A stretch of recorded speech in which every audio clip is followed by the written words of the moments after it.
Comme je l'ai dit sur une précédente vidéo, c'est important de connaître l'origine de la maladie.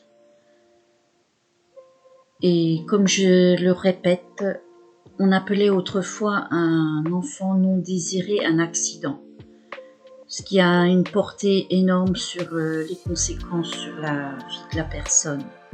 Si en plus elle reçoit des traumatismes par la suite, forcément, c'est comme si on était broyé. Connaître la vérité me réconcilia avec moi-même, et Dieu m'aida par son amour à m'accepter et à m'aimer moi-même.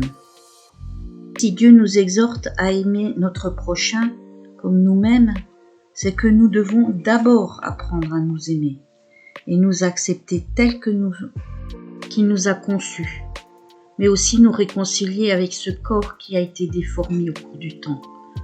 Dans mon cas, l'obésité. C'est la conséquence d'un péché, la maltraitance de ce corps lié au sentiment de culpabilité, mais aussi à une fuite de la réalité. Dans mon cas, c'est créer une carapace de protection, afin de ne plus souffrir suite à une déception amoureuse. Je plais, on va me séduire, puis me rejeter. Je ne plais pas, je suis à l'abri. Heureusement, Dieu a guéri mon cœur de ce sentiment négatif, car il m'a fait plus d'une fois ressentir son amour inconditionnel. Et c'est difficile à expliquer. C'est tellement fort que toutes les personnes qui ont vécu cette expérience ont leur visage qui irradie, et cela se communique. Ensuite, il y a les délivrances, les prières de repentance. Personnellement, j'ai fait celle de la Kundalini, car j'ai reçu la clé de délivrance de la fibromyalgie par une révélation d'une prophétesse qui a vu 2 serpents autour de ma colonne vertébrale, comme le caducée, et qui provoquaient de grosses douleurs au dos. En effet, ces douleurs sont tellement intenses, impossible de rester à un bureau pour écrire. Je suis couchée dans mon lit avec l'ordinateur portable sur mes genoux. Suite à cette révélation, j'ai eu des manifestations et un début de délivrance. Arrivée chez moi, je fis des recherches et tombant sur un texte dans un site ésotérique, et là mon esprit se réveilla et je compris. D'après ce site, une mauvaise montée de la Kundalini crée des symptômes similaires à la fibromyalgie. Lors d'un autre séminaire, j'en discutais avec des sœurs.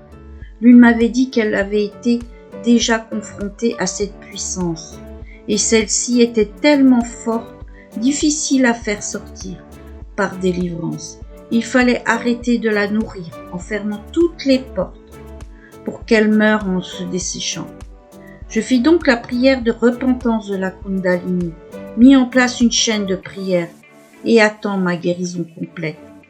Une autre piste, dans un livre que je lus, d'après les statistiques, un grand nombre de fibros ont subi des abus dans leur enfance. Mais je suis également persuadée que l'origine vient également d'un empoisonnement général que nous subissons tous, mais certaines personnes sont plus sensibles. Soit par les vaccins, les plombages dans les dents, la pollution, les chemtrails, la nourriture, etc. Ensuite, il y a d'autres maladies, le diabète, la bronchite chronique asthmatiforme, l'hypertension, l'apnée du sommeil, les séquelles d'accidents, l'arthrose et l'arthrite.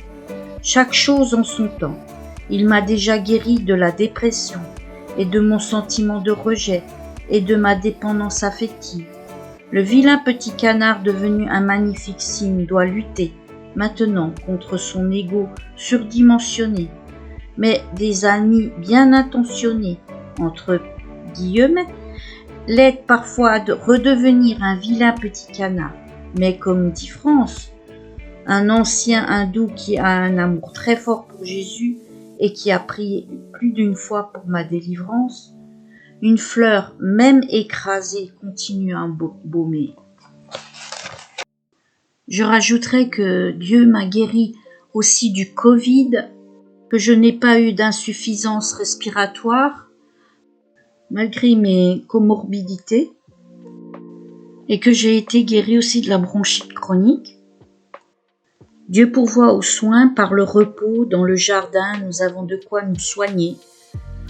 Je m'adonne de plus en plus à la phytothérapie, car Dieu a donné tant de plantes qui guérissent, ainsi que les fruits et légumes qui sont des alicaments, l'oligothérapie et les huiles essentielles, des petites recettes comme le miel avec la cannelle, le curcuma et le gingembre dans la nourriture, éviter le gluten, le lactose, le glutamate et les plats industriels.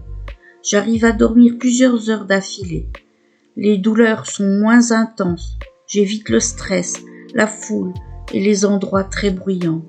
Je me nourris de louanges et de la parole de Dieu. Et je sais que Dieu va me guérir. Je citerai Matthieu 8, 16, 17. Le soir, on amena auprès de Jésus plusieurs démoniaques. Il chassa les esprits par sa parole et il guérit tous les malades, afin que s'accomplît ce qui avait été annoncé par Ésaïe le prophète. Il a pris nos infirmités et il s'est chargé de nos maladies.